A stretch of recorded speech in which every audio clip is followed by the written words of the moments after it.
Hola, ¿qué tal, jóvenes? Bienvenidos a la explicación del tema número 10, que es el diseño de cuestionarios y tamaño de la muestra.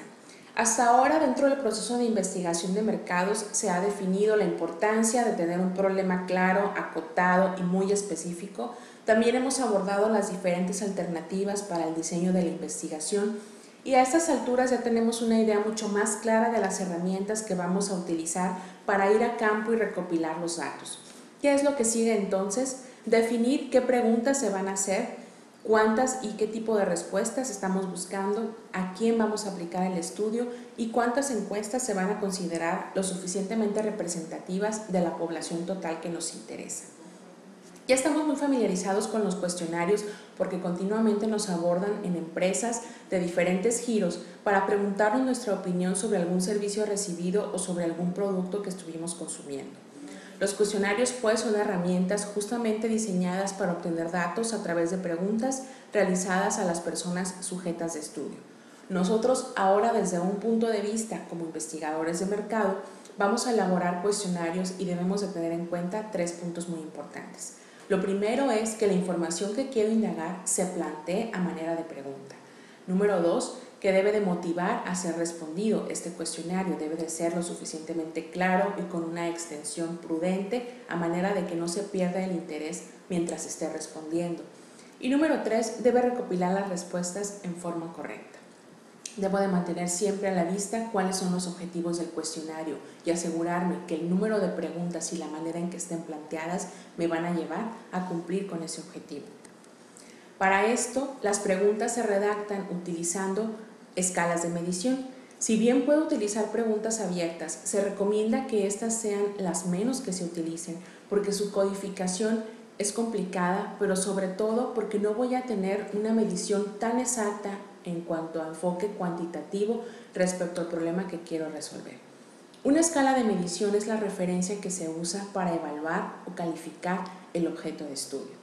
La medición se debe de hacer, es decir, la escala que yo voy a elegir para tal o cual pregunta, la debo elegir en base al comportamiento o a la preferencia y no de acuerdo a la persona o al objeto de estudio. Tengo que pensar en eso para elegir la escala de medición ideal.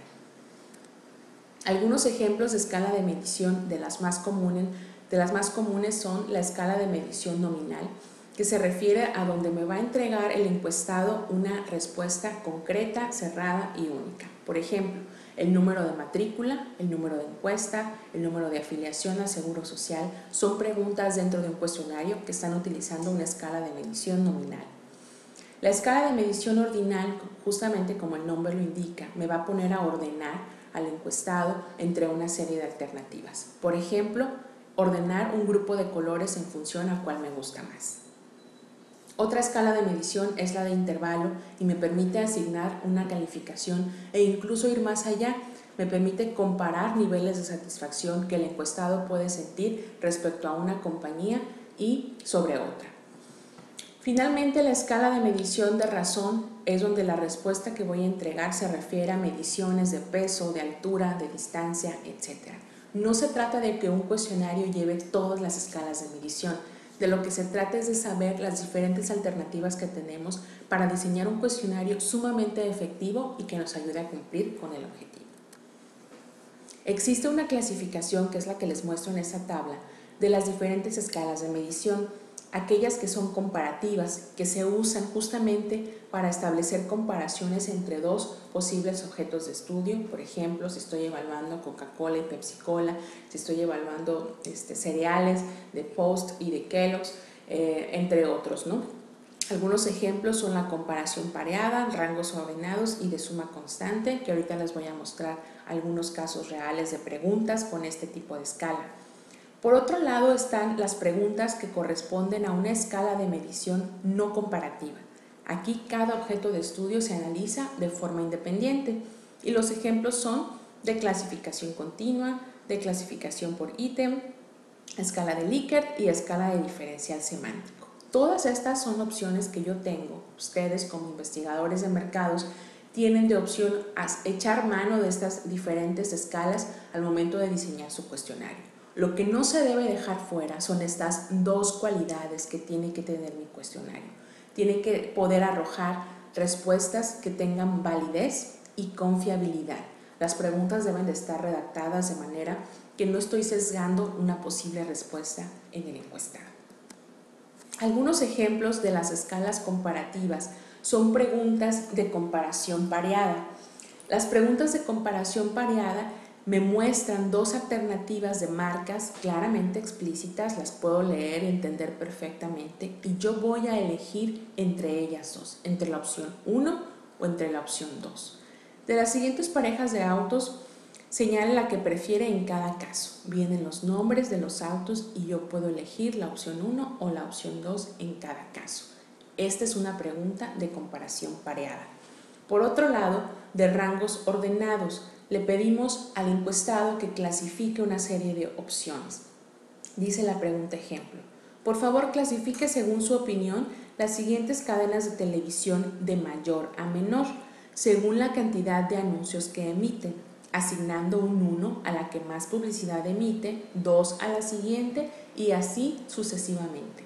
Planteo los diferentes objetos de estudio, que en este caso son cadenas de televisión, y le pido al encuestado que ordene. Este es un ejemplo de una escala comparativa de rangos ordenados. Por otro lado, también como una escala comparativa están las preguntas redactadas utilizando una escala de suma constante. Simplemente es darle al encuestado un paquete de 100 puntos o de 10 puntos para que los distribuya entre diferentes criterios. Por ejemplo, por favor, reparta 100 puntos entre las características que le muestro a continuación, de forma que refleje la importancia que tienen cada una de ellas a la hora de comprar un coche, las diferentes alternativas y los puntos que asigna el encuestado. De esta manera yo me doy cuenta cuál es más importante para él y en qué medida, porque le estoy asignando la posibilidad de dar puntuación a cada criterio. Esta es una escala comparativa de suma constante. Si nos vamos con las escalas no comparativas, aquí aplican preguntas que utilizan la escala de clasificación continua. Dice el ejemplo: indica por favor, marcando sobre la línea, cuál es la opinión respecto a la amabilidad del personal que trabaja en este restaurante. Se utiliza una escala mucho más familiarizada para todos, del 1 al 10, y se dice que el 1 es cuando no son nada amables y el 10 cuando son muy amables. Se asigna una calificación y estoy haciendo una clasificación dentro de una escala continua. La escala de Likert, que es la más común, con la que estamos muy familiarizados, utiliza 5 criterios de evaluación para definir si estoy totalmente de acuerdo o en total desacuerdo respecto a alguna afirmación que el investigador de mercados realiza. Por ejemplo, sobre un gran almacén, el almacén X, dice: no es únicamente un sitio para ir de compras. Si yo estoy de acuerdo o en desacuerdo y en qué medida, la escala de Likert es la mejor opción para preguntarle a la gente cuál es su opinión al respecto. La tarea del investigador de mercados es incluir criterios o ítems lo suficientemente claros, objetivos y que me permitan cubrir todo lo que me interesa evaluar dentro de la pregunta. Finalmente, la escala de diferencial semántico es parecida a la escala de Likert. Sin embargo, en lugar de clasificar de acuerdo o en desacuerdo, se establecen protocolos o posturas. Es decir, de ningún interés es la calificación más baja posible, -3, y de gran interés, +3. Esta es una opinión que se emite sobre la publicidad comparativa. Si se fijan, en cada uno de los criterios hay 2 extremos, pero no se trata de estar de acuerdo o en desacuerdo, sino de evaluar con adjetivos calificativos muy específicos respecto al objeto de estudio. Cuando vean una pregunta de esta manera, se trata de una pregunta que utiliza una escala de medición de diferencial semántico. Finalmente, el último tema de este módulo número 2 es el tamaño de la muestra. La muestra es la parte de la población total que se va a estudiar. Es poco factible pensar que la población total puede ser sujeta de estudio, a menos que sea muy pequeña. Por lo general no lo es. Entonces, se utiliza una muestra para aplicar las herramientas de recopilación de datos en campo, procesarlas y obtener resultados lo suficientemente representativos como para decir que el resultado de la muestra puede llevarse, puede extrapolarse y decir que es un resultado de la población en general. El tamaño de la muestra lo va a definir, entre otros factores, el tiempo que tenga para hacer el estudio, el dinero que se tenga disponible y la experiencia del investigador de mercados. Algo que es importante mencionar es que puede definirse de forma estadística. ¿Para qué? Para buscar que el resultado sea totalmente extrapolable. Esto es, los resultados de la muestra son iguales a los resultados de la población. Se recomienda el uso de métodos estadísticos. A manera de ejemplificar esto, vamos a ver dos fórmulas. El primero, para calcular de forma estadística el tamaño de la muestra cuando no conozco el tamaño de la población. Se utiliza esta fórmula, donde n es el tamaño de la población, z es el nivel de confianza, es el valor que yo obtengo utilizando la tabla de distribución normal, la p es la probabilidad de éxito o proporción esperada, la q la probabilidad de fracaso y la d es la precisión o el error máximo admisible en términos de proporción. Para efectos del examen del próximo jueves, esta es la fórmula y su significado, los dos elementos que son sujeto de pregunta de examen respecto al tamaño de la muestra. Vamos a ver un ejemplo. La pregunta dice, ¿a cuántas familias tendríamos que estudiar para conocer la preferencia del mercado sobre marcas de shampoo para bebé si se desconoce la población total? La clave está, si se desconoce la población total, esta es la fórmula estadística a utilizar. Y sustituyo. Seguridad 95%, precisión 3%, la proporción esperada asumamos que puede ser próxima al 5%.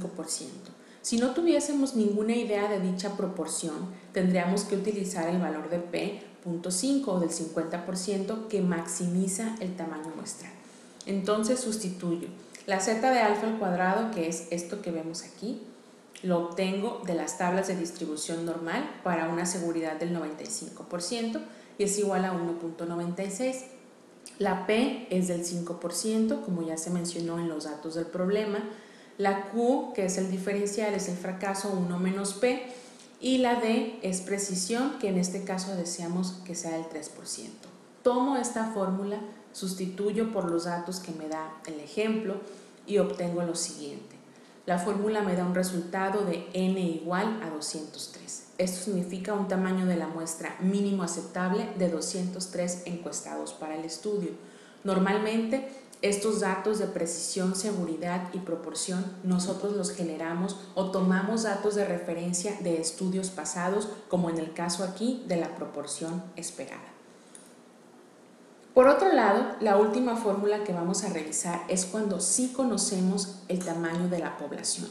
Por ejemplo, si yo estoy pensando en el ejemplo que nos mostraba la filmina pasada, en encuestar cuántas familias van a preferir ciertas marcas de shampoo para bebés, lo que va a ocurrir es que yo investigo el número de familias con bebés jóvenes en esta región para definir la población total. Esta sería mi población total a la que yo aspiro a alcanzar.